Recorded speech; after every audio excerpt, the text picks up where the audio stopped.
بسم اللہ الرحمن الرحیم۔ السلام علیکم ناظرین، ایک اور بہت انفارمیٹیو ویڈیو کے ساتھ ہم آپ کی خدمت میں حاضر ہو گئے ہیں ناظرین۔ آج کا جو ہمارا ٹاپک ہے وہ شراب پینے والوں پہ، شرابیوں کے حوالے سے ہے۔ دین اسلام میں اس کا کیا ایسے لوگوں کا مقام ہے اور کیا ان کے بارے میں کہا گیا ہے وہ ہم آپ کو بتائیں گے، اور اس کے علاوہ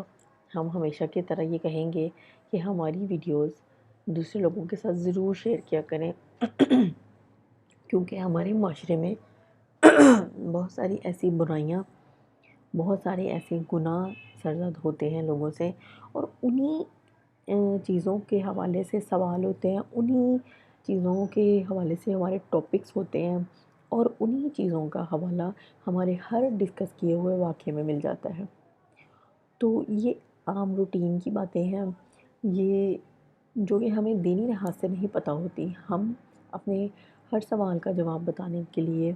آپ کو جو ہے وہ قرآن و حدیث کا حوالہ دیتے ہیں، آپ کو ارشادات نبوی بتاتے ہیں، اس حوالے سے آپ کو فرمان الہی بتاتے ہیں، آپ کو مختلف روایات اس کے حوالہ جات دیتے ہیں۔ تو ہم خود بھی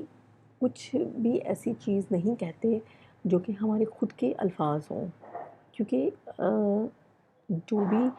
اللہ تعالیٰ انسان کے لیے جو اللہ نے کتاب اتاری ہے سب کچھ تو اس میں بیان کر دیا گیا ہے، تو پھر انسان کو اپنے پاس سے کوئی بھی لفظ خود بنانے کی ضرورت ہی نہیں پڑی۔ کون سا ایسا موضوع ہے، کون سا ایسا سوال ہے، کون سا ایسا کہنے کے مسئلہ ہے جو کہ آپ کو قرآن پاک کے اندر ملے گا نہیں۔ آپ دنیا کی کسی بھی ٹاپک پہ، دنیا کے کسی بھی مسئلے کو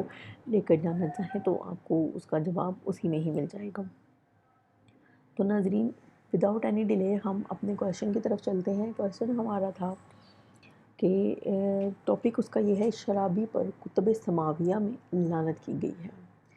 اس کی تحقیق جو ہے ایک حدیث سے وہ چاہ رہے ہیں، اور انہوں نے جو سوال کیا تھا اس میں یہ تھا کہ حضور صلی اللہ علیہ وسلم نے قسم اٹھا کر فرمایا، مجھے اس ذات کی قسم جس نے مجھے حق کے ساتھ نبی بنا کر بھیجا، کہ شراب وہی آدمی پیتا ہے جس کو توریت، انجیل، زبور اور قرآن مجید میں لعنتی کہا گیا ہے۔ جس نے اس کو کھانے کا ایک لقمہ کھلایا، اللہ اس کے جسم پر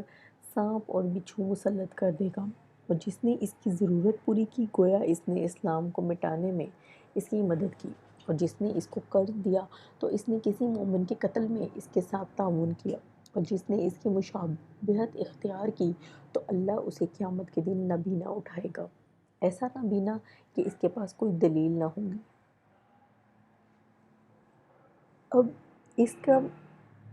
حوالہ چاہ رہے ہیں لوگ جو ہم سے سوال کر رہے ہیں، وہ اس کا حوالہ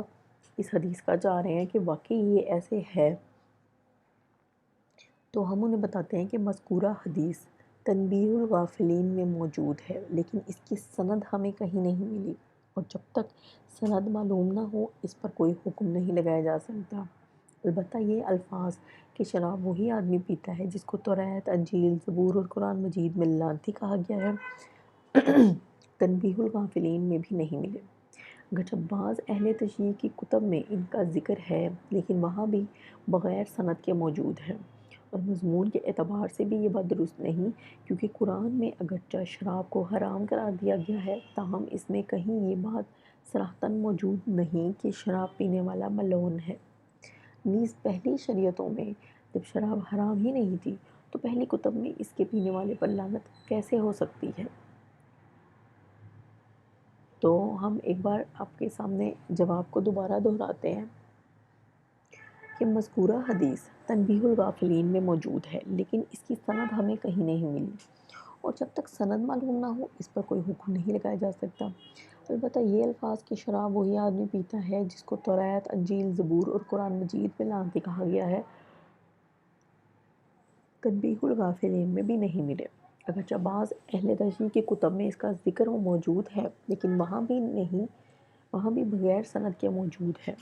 اور مضمون کے اعتبار سے بھی یہ بات درست نہیں، کیونکہ قرآن میں اگرچہ شراب کو حرام قرار دیا گیا ہے، تاہم اس میں کہیں یہ بات صراحتاً موجود نہیں کہ شراب پینے والا ملعون ہے۔ پہلی شریعتوں میں جب شراب حرام ہی نہیں تھی تو پہلے کتب میں اس کی پینے والے پر لعنت کیسے ہو سکتی ہے؟ تو ناظرین، آپ کو اس سوال کا جواب سمجھ میں آ گیا ہوگا، تمام کانسیپٹس کلیئر ہو گئے ہوں گے، اور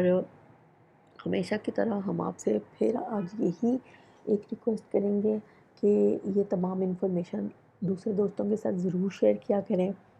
اور تاکہ وہ بھی حتی الامکان بری عادتوں سے، برائیوں سے بچ سکیں۔ تو اس کے ساتھ ہی اجازت چاہیں گے۔ اللہ حافظ۔